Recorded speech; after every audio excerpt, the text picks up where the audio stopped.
Fala, galera. Estou de volta aqui hoje para falarmos sobre função de transferência. E é o que vamos fazer. Vamos nós. Aqui está o nosso Rita e vamos puxar uma medição. Como é que fazemos isso? Tenho aqui uma medição preparada chamada eixo. Simplesmente seleciono em Memories e clico em Import. E agora sim temos a medição aqui na minha tela. A função de transferência são essas duas janelas, que é magnitude na janela superior e fase nessa janela inferior. Então vamos começar por magnitude e vamos procurar entender quais as informações a gente pode retirar daqui. Então, a primeira coisa que devo fazer é sincronizar essa medição. Agora temos ela inteira na tela e vamos aqui explorar a magnitude. Então, a magnitude nos fornece duas informações importantes, que é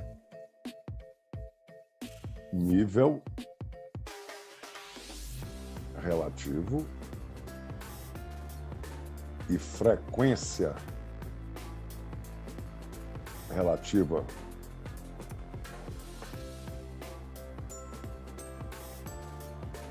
E o que na realidade significa isso?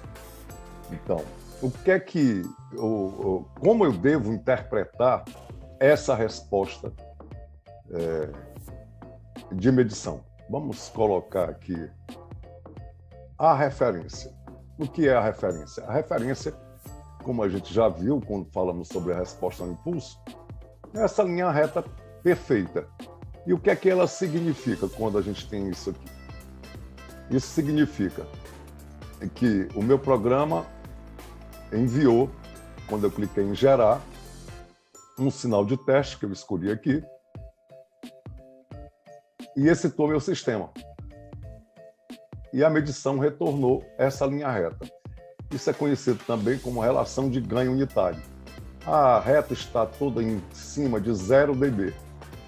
E o que é que significa isso? Significa que meu sinal de teste excitou todo o range audível por seres humanos, que é de 20 Hz a 20 kHz, e retornou, no dispositivo que eu medi, todas as frequências sem perdas nem ganhos.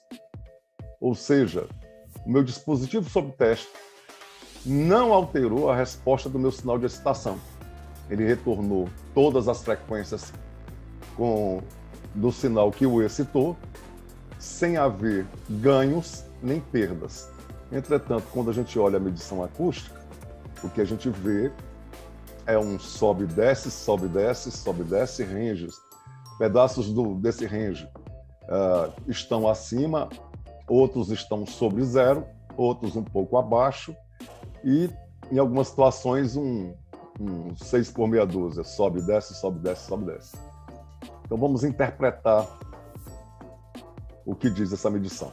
Olha, meu programa excitou o dispositivo sob teste de 20 Hz a 20 kHz e nessa região não voltou. Aqui começa a voltar timidamente, só para que a gente tenha valores. Nessa frequência de 38.09 me retornou com menos 19,55 dB. Já nesta frequência me retorna 76.17 Hz com mais 3.9.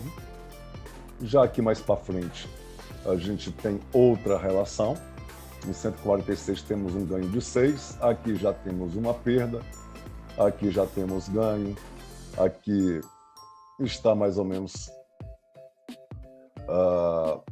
paralelo ao zero, com menos 4, aqui praticamente sobre zero, o que se mantém até aqui, e aqui vemos o roll-off dessa caixa medida. Então, quando olhamos para a resposta para a medição nessa janela, ela sempre vai estar nos dizendo, olha, eu excitei o teu dispositivo sob teste e essa foi a resposta do que você mediu.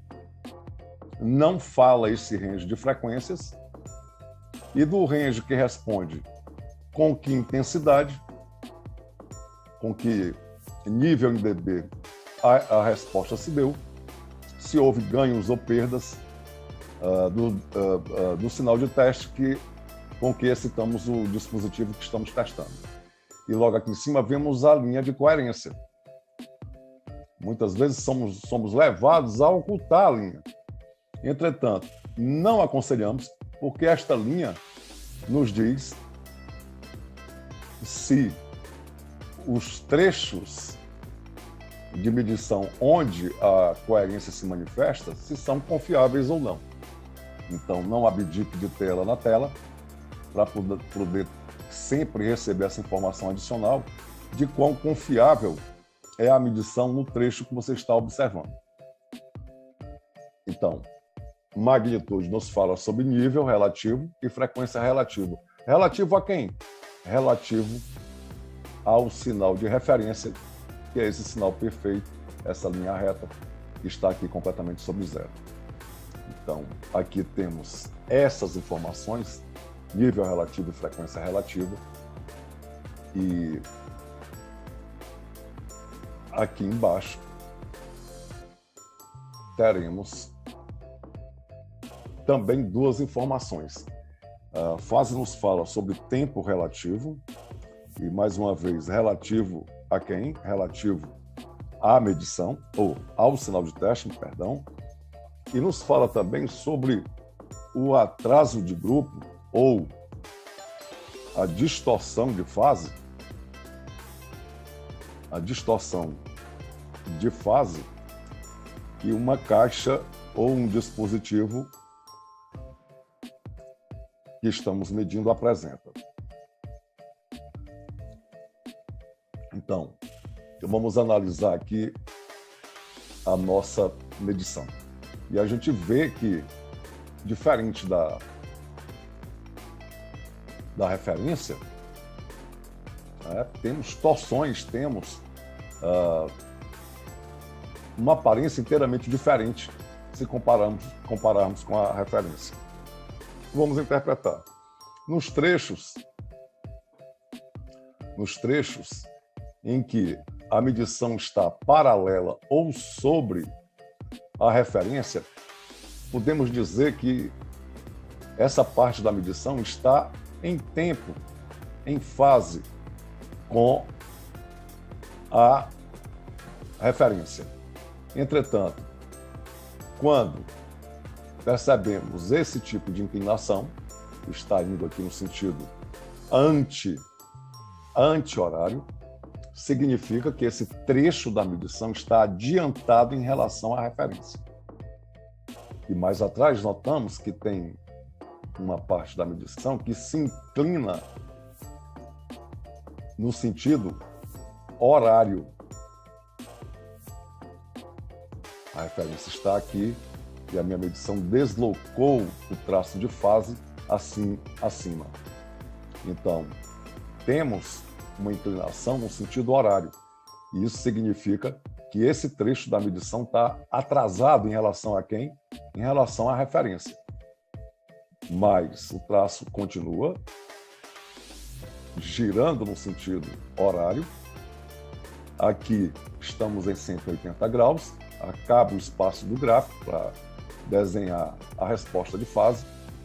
Há um truncamento da medição e continuamos aqui embaixo, mas continua a mesma inclinando no sentido horário.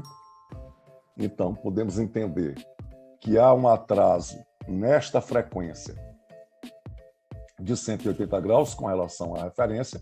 Continua aqui, 180. Aqui temos uma volta que é 180 mais 180, uma volta de atraso em relação às frequências que estão junto com a referência, mais 180, o que me dá uma volta e meia. Aqui continuamos com o traço de fase se manifestando, e temos uma volta e meia mais meia, 2 voltas, e chegamos aqui com 2 voltas e meia de atraso. Então, a mais com relação ao que estamos vendo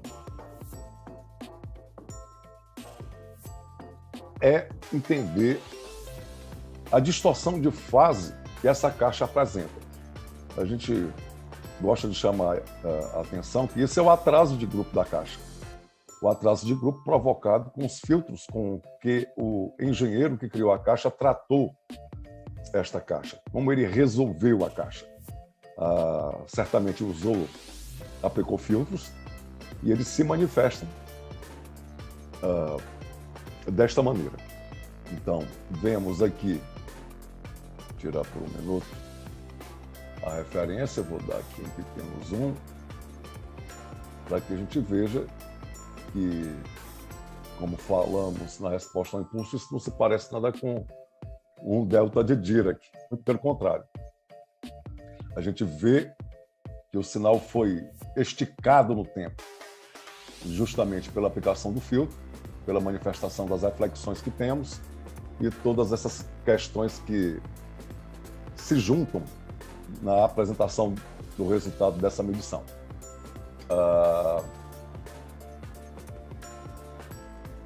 Aqui podemos entender que essa medição é uma medição a 1 metro. É o que eu tenho mais próximo da curva de resposta que o fabricante apresenta. Então, vemos provavelmente a aplicação de filtros aqui nessa região entre o driver e o falante. Vemos mais alguma coisa acontecendo aqui atrás. E isso é o que caracteriza a caixa. Podemos dizer que esse é o DNA da caixa. É sempre bom destacar também que para que você enxergue a caixa em uma sala, você precisa conhecer esse aspecto da caixa. Conhecer a resposta de fase dessa caixa, para que dentro de uma medição dentro de uma sala reverberante, você consiga interpretar o que está acontecendo. Então, era o que queríamos explorar nesse pequeno vídeo, para que você entenda a janela da função de transferência e que informações poderemos retirar dali. Um abraço e até a próxima, que a gente se encontra para falar mais sobre medições e o programa RITA 2.2, 2.3. Até mais.